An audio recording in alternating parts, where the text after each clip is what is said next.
لم يلد ولم يولد ولم يكن له كفوا أحد نسلم ونصلي على من اسمه أحمد المبعوث إلى الخلق من الأحمر والأسود شهادة الوحدة ألا إله إلا الله وحده لا شريك له أحد ونشهد أن من هو سند الكائنات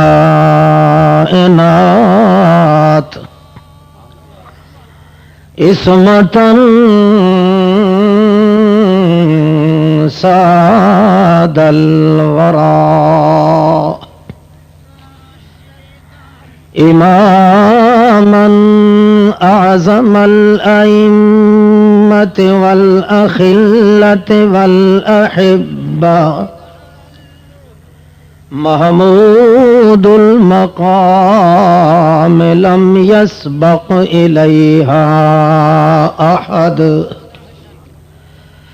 أما بعد فأعوذ بالله من الشيطان الرجيم بسم الله الرحمن الرحيم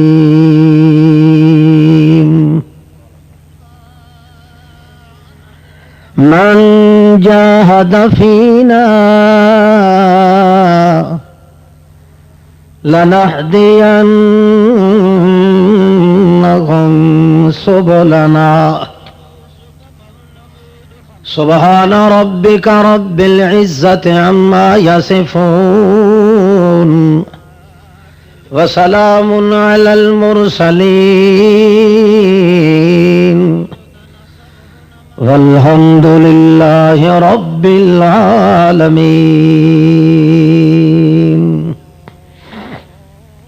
بسم اللہ الرحمن الرحیم۔ معزز اور مکرم حاضرین سامعین، مخلص مسلم ساتھیوں، السلام علیکم۔ اگر مسلم انسان کے دل میں حضرت محمد مصطفیٰ صلی اللہ علیہ وسلم کی محبت اور عزت علی وجہ الکمال پیدا ہو جائے تو اس انسان میں دین کی غیرت پیدا ہوتی ہے۔ دیندار کے دین میں غیرت کا ہونا ایسا ہی لازم ہے جیسا کہ زندہ انسان کی زندگی کے لیے وجود میں روح کا ہونا لازمی ہے، کیونکہ انسان کی پیدائش اور تخلیق اس کا اصل مقصد بھی یہی ہے کہ اس کے دل کے اندر اپنے اللہ کے نام کی غیرت پیدا ہو جائے۔ یہی وجہ ہے کہ سب سے بڑا بے غیرت اللہ کے کاغذوں میں مشرک ہوتا ہے، جس کو اللہ پاک نے انسانوں کی لسٹ میں شمار نہیں کیا۔ کبھی اس کو کتے سے تشبیہ دی ہے، کبھی گدھے سے، کبھی چار پائے اور ڈھور ڈنگروں سے، اور کبھی اس کو خنزیر کہہ دیا ہے۔ آخری لقب سو جو مشرک کا ہے وہ ہے خنزیر اور سور، کیونکہ تمام جانداروں میں سے بے غیرتی کے محاذ پہ سب سے اول درجے کا جانور یہی خنزیر ہوتا ہے۔ اور اگر مومن آدمی کے دل میں غیرت گام زن رہے، موج زن رہے، تو یوں سمجھیے کہ اللہ نے قرآن مقدس میں اعلان کر کے فرمایا ہے کہ غیور انسان کا ایک ایک لمحہ بھی اللہ کے دربار میں عبادت لکھی جاتی ہے۔ صرف اس غیرت کے تقاضے کی وجہ سے وہ رکعتیں زیادہ نہیں پڑھتا، سجدے زیادہ نہیں ہیں، عبادات زیادہ نہیں، اعمال زیادہ نہیں، حصہ بقدر جسہ ہے، مگر ایک غیرت ہے اللہ کے نام کی غیرت، اللہ کے دین کی غیرت، جس کے برتے پر وہ رات کو نیند کر رہا ہوتا ہے مگر اللہ کے دربار میں عبادت لکھی جاتی ہے۔ یہ اصل نسخہ ہے انسانیت کے لیے غیرت کا، مگر غیرت کبھی پیدا نہیں ہو سکتی جب تک کہ بندے کے دل میں تمام 4 دانگ عالم اور 14 طبق کی کائنات کی نسبت محمد الرسول اللہ کے ساتھ محبت زیادہ نہ پیدا ہو جائے۔ آپ نے تجربہ کیا ہوگا، نہیں حاصل ہوا تو آگے کر لیں گے۔ جتنا ہی زیادہ آدمی اپنے دل میں مودت، محبت، لگاؤ، عطوفت، انوست اور پیار اور عزت محمد الرسول اللہ کی پیدا کرے گا، اتنا ہی درجے کی غیرت اللہ کے نام کی اس کے دل میں پیدا ہوتی جائے گی۔ اور آپ جانتے ہیں کہ جب تک اس دنیا کے اندر ایک غیرت والا آدمی بھی رہ گیا اس وقت تک یہ دنیا قائم ہے، قیامت قائم نہیں ہو سکتی۔ اس لیے رسول کریم صلی اللہ علیہ وسلم فرماتے ہیں لا تقوم الساعة الا علی اشرار الخلق، قیامت جب قائم ہوگی تو ایک شریف آدمی کا وجود بھی دنیا پہ نہیں ہوگا، سب شریر اور بدماش ہوں گے۔ جب تک ایک متنفس بھی انسان شریف آدمی دل کے اندر اللہ کے دین کی، اللہ کی غیرت رکھنے والا ہوگا، اس وقت تک اللہ فرماتے ہیں کہ یرزق بہم کل الحرف، تمام کائنات کو اللہ روزی بھی دیتا رہے گا تو اسی ایک آدمی کی وجہ سے دیتا رہے گا۔ شرط یہ ہے کہ سب سے زیادہ محبت مخلوق کی سطح پر اگر دل میں ہو تو محمد مصطفیٰ صلی اللہ علیہ وسلم کی ہو۔ حضرت عمر نے عرض کیا یا رسول اللہ، مجھے آپ سے بڑی محبت ہے، اتنی محبت ہے، اتنی محبت ہے، اتنی محبت ہے کہ میں کیا بیان کروں، سوائے میری اپنی جان کے آپ مجھے سب سے زیادہ پیارے ہیں۔ رسول اللہ نے فرمایا پھر ابھی تک تمہیں ایمان نصیب نہیں ہوا، اپنی جان کو جب تک بچاتے رہو گے اللہ تم سے ایمان کو بھی بچا کے رکھے گا۔ حضرت عمر نے عرض کی یا رسول اللہ اگر یہی معاملہ ہے تو پھر آپ سن لیں، مجھے آپ میری اپنی جان سے بھی زیادہ پیارے ہیں۔ رسول اللہ نے فرمایا الآن یا عمر، اب عمر میں مانتا ہوں کہ تو ایماندار ہے، اپنا باپ ہے، اپنی ماں ہے، اپنا وجود ہے، حتیٰ کہ 1,24,000 پیغمبر ہیں، حتیٰ کہ اللہ کا عرش ہے، لوح قلم کرسی ہے، تمام کائنات سے زیادہ محبت ہو دل کے اندر تو محمد مصطفیٰ کہو صلی اللہ علیہ وسلم۔ جن لوگوں کی عادت نہیں ہے نا صلی اللہ علیہ وسلم کہنے کی، وہ بھی آج کہہ لو صلی اللہ علیہ وسلم۔ پہلے بھی آپ نے شاید سن رکھا ہوگا، محدث ابن بشکوال نے حدیث نقل کی ہے کہ جو رسول اللہ کا نام سن کر ایک مرتبہ کہہ لے صلی اللہ علیہ وسلم 80 سال کی عبادت کا ثواب ملتا ہے۔ ہر بعد آباد شرط یہ ہے، مقصود ہے غیرت پیدا کرنا اور شرط ہے محمد پاک کی محبت پیدا کرنا۔ ہر چیز کے لیے شرائط بھی ہوتے ہیں، موانعات بھی ہوتے ہیں کہ وہ کام اور وہ چیز جو پائی جائے اس کے پائے جانے کے لیے فلاں شرط ہے۔ پھر آگے کیا ہوتا ہے؟ بشرطے کہ اس کے اندر موانعات اور رکاوٹیں نہ ہوں۔ غیرت کے لیے شرط تو یہ ہے محبت محمد مصطفیٰ، اور موانعات اس کے بعد آتے ہیں. بہرحال قرآن مقدس، قرآن و سنت، شریعت محمد الرسول اللہ سے جو ہم اپنے ناقص مطالعہ کے ساتھ کچھ معلوم کر سکے ہیں یا کر پائے ہیں، اس کا خلاصہ اور نچوڑ یہی ہے کہ جب تک انسان کلمہ گو کے اندر اللہ کے دین اور اللہ کے نام کی غیرت پیدا نہ ہو، وہ مسلمان بھی نہیں، انسان بھی نہیں. اور جب تک دل کے اندر 14 طبق کی کائنات سے زیادہ رسول اللہ کی محبت پیدا نہ ہو، اس وقت تک نہ اس کے اندر غیرت پیدا ہو سکتی ہے اللہ کے نام کی، اور نہ عزت حاصل کر سکتا ہے. اللہ کی توفیق سے تھوڑا سا کھولتے ہیں. بات تو سمجھ آ رہی ہے؟ اردو ٹھیک ہے نا؟ اچھا بھائی، یہ پنجابی کا چکر مت چلاؤ. چلو تھوڑی سی ہو جائے. ہاں یہی تو بات ہے نا، تھوڑی تھوڑی تم کہتے ہو پھر کھچڑی بن جاتی ہے. اچھا آپ سمجھے یہ بات، جہاد پہ گئے ہوئے ہیں حضرت محمد مصطفیٰ صلی اللہ علیہ وسلم، باقی احباب بھی. مدینہ عالیہ، مدینہ مقدسہ، مدینہ معظمہ، مدینہ منورہ سے ایک بی بی پاک دامن باہر نکلتی ہے، اس دو راہے پہ کھڑی ہوتی ہے جدھر سے وہ جہاد اور جنگ کی آوازیں آ رہی ہیں یا آدمی آ جا رہے ہیں. وہ چوراہے پہ کھڑی ہو کے وہ تک رہی، یا ادھر ادھر کے کوئی آدمی ادھر سے آتا تو میں حال پوچھتی کہ مجاہدین کا کیا حال ہے. آنے والا آ رہا ہے، وہ پوچھتی ہے حال سناؤ کوئی. وہ کہتے ہیں حال کیا سناؤں، تیرے تینوں بیٹے بھی شہید ہو چکے ہیں اور تیرا خاوند بھی، تو اسی لیے آئی ہوگی نا.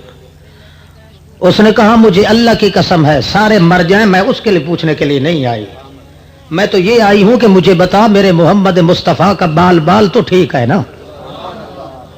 جب اس نے کہا بالکل وہ تو ٹھیک ہے، امن امان میں ہے، کہنے لگی فزت ورب الکعبہ کل مصیبت بعدہ جلل.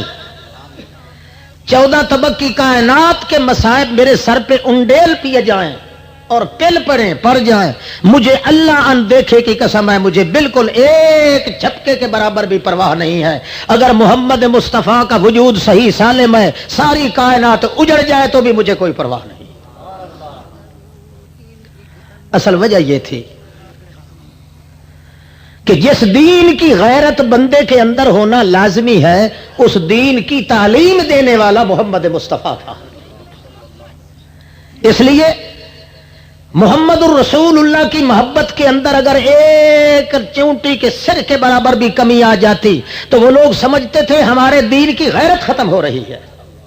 کیونکہ غیرت دین کا سبق پڑھانے والا معلم و مرشد و رہنما وہ تو ہے دلربا محمد مصطفیٰ صلی اللہ علیہ وسلم. اس لیے محبت رسول اور غیرت رسول خدا، یہ دونوں کو اکٹھے قرآن و سنت میں بیان کیا گیا ہے. اگر دنیا اسی نہج پہ چلتی رہتی تو جس ڈگر پہ اللہ کے پاک پیغمبر نے اپنی جماعت کی پہلی کھیپ کو چلایا تھا، آج نقشہ ہی کوئی اور ہوتا. ان کی محبت اور غیرت کا تقدس آپ سمجھیں اور دیکھیں تو عقل دنگ رہ جاتا ہے کہ او ہو، ہمارے اندر نہ رسول اللہ کی محبت ہے نہ دین کی غیرت ہے. ایک بی بی آ جاتی ہے، یا رسول اللہ آپ کے سارے ساتھی جوان جا رہے ہیں جنگ لڑنے کے لیے، جہاد پہ جا رہے ہیں، میں غریب قسم کی، غریب قبیلے اور خاندان کی عورت ہوں، میرا بھی ایک نوجوان ساتھ لے جائیں، کم از کم مجھے بھی یہ شرف نصیب ہو جائے جہاد کے لیے. تو رسول کریم فرماتے ہیں بی بی لے آ اپنے نوجوان کو، نوجوانوں کی تو ضرورت ہے. وہ گئی ہے 2 سال کا بچہ، وہ لے کے ساتھ آ گئی ہے. نبی علیہ السلام فرماتے ہیں وہ جوان کہاں ہوا؟ یا رسول اللہ میرا جوان تو یہی ہے، میں اور کسی جوان کو اس سے زیادہ جوان سمجھتی بھی نہیں. جو کام میرے اس جوان نے کرنا ہے وہ آپ کے وہ جوان نہیں کر سکے. آپ فرماتے ہیں